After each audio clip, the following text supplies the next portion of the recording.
It was just after 3 in the morning when the knock came.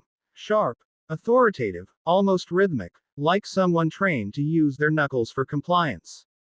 The sound echoed through the quiet house, unnerving in the way it sliced through the silence. For a second, I thought I might have dreamt it. But then it came again. Harder this time. Not a polite knock. A demand. I was jolted from sleep, the fog in my brain still clinging to the edges. My wife stirred beside me, confused.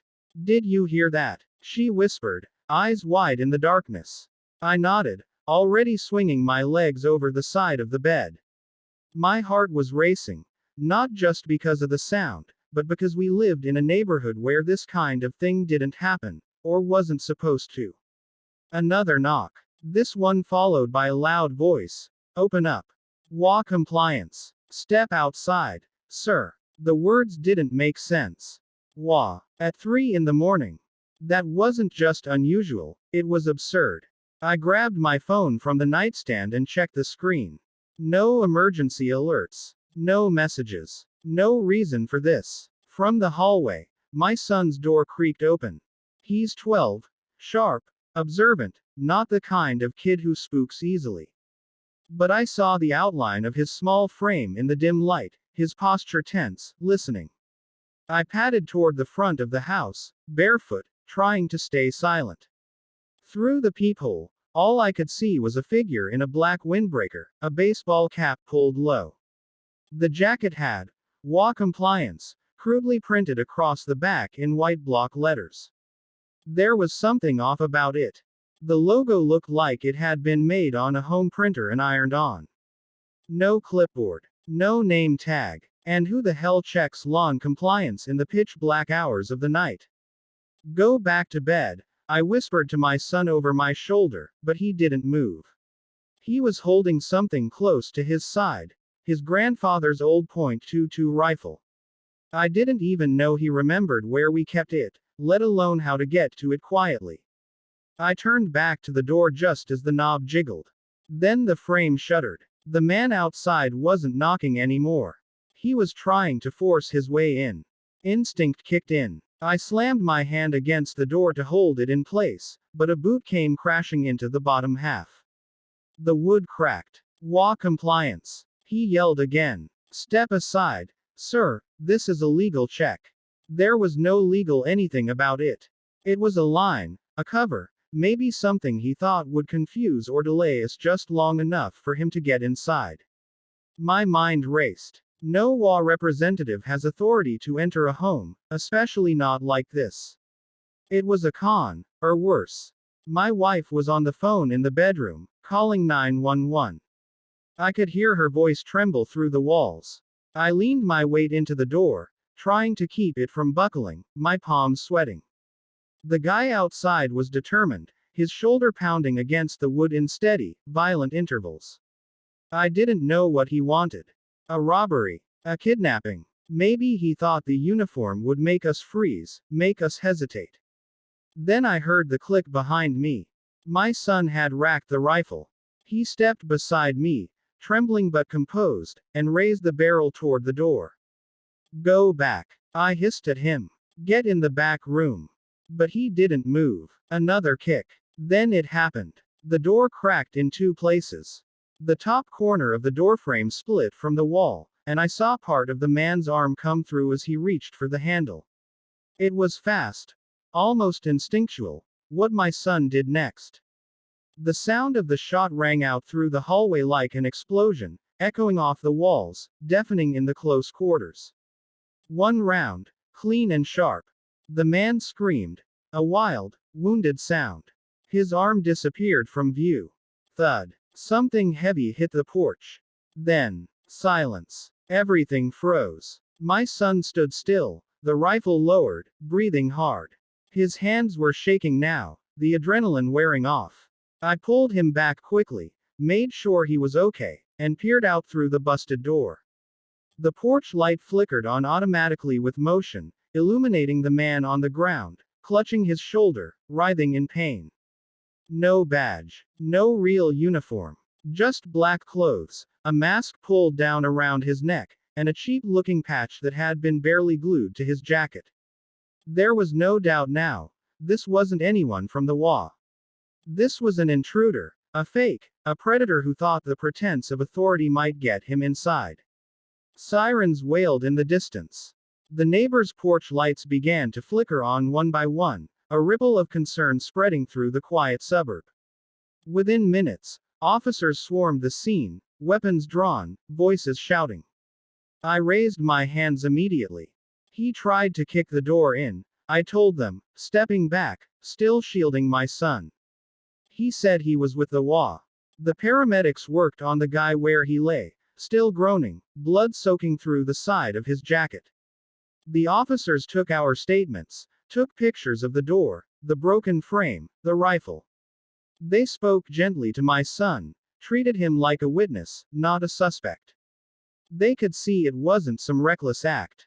It was defense. Immediate. Necessary. Later, we'd find out that he wasn't alone. There was a van parked just a block away, running, with another man behind the wheel who bolted the second the sirens began. Stolen plates. Inside, zip ties, duct tape, a burner phone, and what looked like a list of addresses. Ours was circled. They weren't pretending to be HOA. They were hunting. For what exactly? We never got the full picture. Maybe it was home invasions.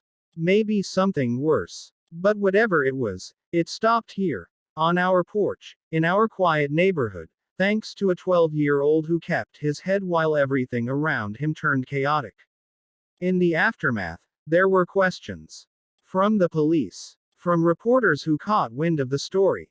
From neighbors who had no idea anything like this could happen here. Some people called it brave. Others said it was dangerous, that kids shouldn't have access to guns. But none of them had been there, had seen that door splintering, had heard the lies shouted through it in the dark, had felt that deep, instinctual fear that someone was coming into your home and there was no time left to think. There was only time to act. Sure, here's an expanded continuation of Fake HOA Cop Kicked In at 3 a.m. My 12-year-old opened fire. Part 2, in approximately 1,000 words. The front door hung half off its hinges, splinters curling inward like something had exploded from outside. The fake HOA security badge glinted on the floor under the hallway light, thrown clear of its owner during the chaos. I was still holding my son, arms locked around his trembling frame, while the silence returned to our house like a vacuum after the storm. The gun, my old Glock I taught him to use just last year, was still warm on the floor between us. I'd never imagined that my 12-year-old would be the one pulling the trigger. Not like this. Not at 3 a.m. with a man lying motionless on our living room rug, blood soaking into the fibers I'd just shampooed 2 days ago. The sirens came late. Too late for comfort. I'd called 911 right after I checked that the guy was down and not moving, and even then, the dispatcher seemed skeptical until I repeated it 3 times. He broke in. He wasn't police. He wasn't anything. When the cops finally arrived, real ones this time, it was like watching a second break-in happen, only with more coordination and less screaming.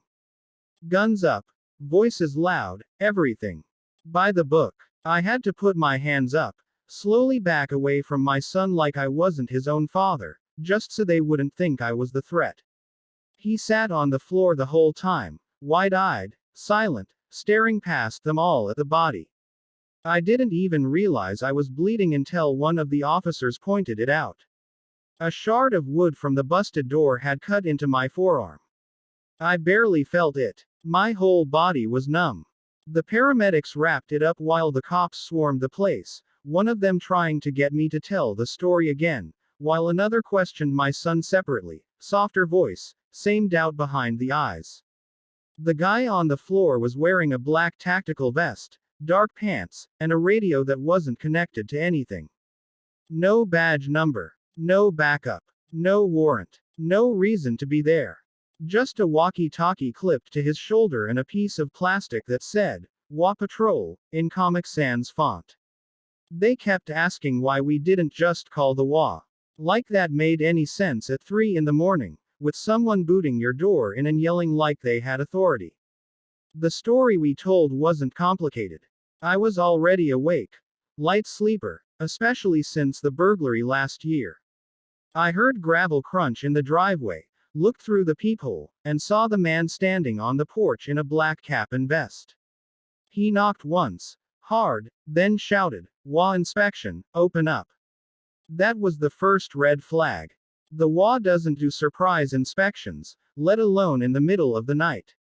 I called out, "You've got the wrong house," and that's when the door came crashing in. I backed up, tripping over the entry rug, yelling for my son, who was already halfway down the stairs with the Glock in both hands. The man saw him and laughed, actually laughed, and then took another step forward. That was all the hesitation my son needed to forget every warning I'd ever given about only using a gun as a last resort. The shot was louder than I remembered. Maybe it was because we were indoors. Maybe it was because it wasn't me pulling the trigger. The bullet caught the man just above the collarbone, and he dropped like someone unplugged him. No cries, no threats, no dramatic last words. Just a grunt, and then silence. The cops said later that he didn't have a weapon. Not on him, anyway. But when they searched his car, parked 2 houses down, they found a crowbar, duct tape, a burner phone, and a printed sheet of addresses, including ours. The implication hit like a truck. He wasn't here by accident. He had a plan. They didn't arrest us. Didn't even take my son into custody. But that didn't mean we were free.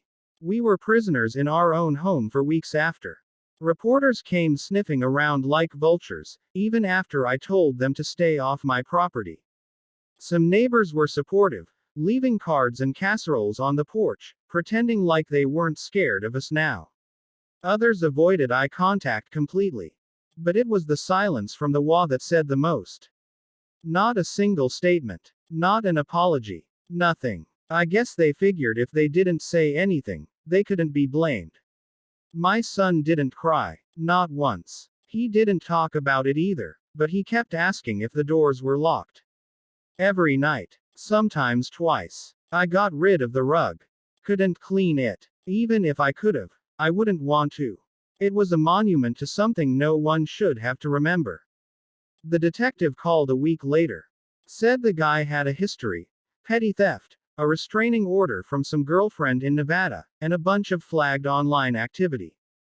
He'd been using fake uniforms to get into houses. Disguises. Sometimes as a cop. Sometimes as a utility worker. This time, an HOA officer. The perfect cover in a community where people don't question authority, especially when it comes in with a clipboard and a half smile. I started attending HOA meetings after that. First out of anger, then out of necessity. I wanted to see who was watching our neighborhood. Who was asleep at the wheel. Turns out, most of them were just volunteers, retirees, people more concerned about overgrown lawns and noise ordinances than actual threats.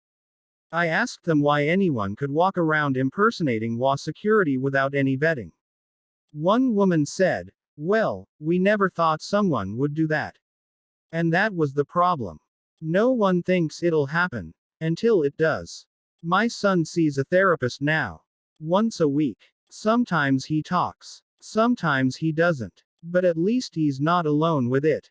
I sit outside the door and wait, trying not to imagine the next time we'll hear footsteps on the porch at 3 a.m. There are new locks on the doors now. Reinforced ones. And cameras. Floodlights too. But security isn't just physical anymore. It's emotional. It's the damage that lingers when someone forces their way into your world and reminds you that safety is always a temporary illusion. He's only 12. But he saved our lives. That's what I keep telling him. That's what I have to believe. Because the alternative, that a child should carry the weight of life and death, is something I don't ever want to accept. Even if it's already too late.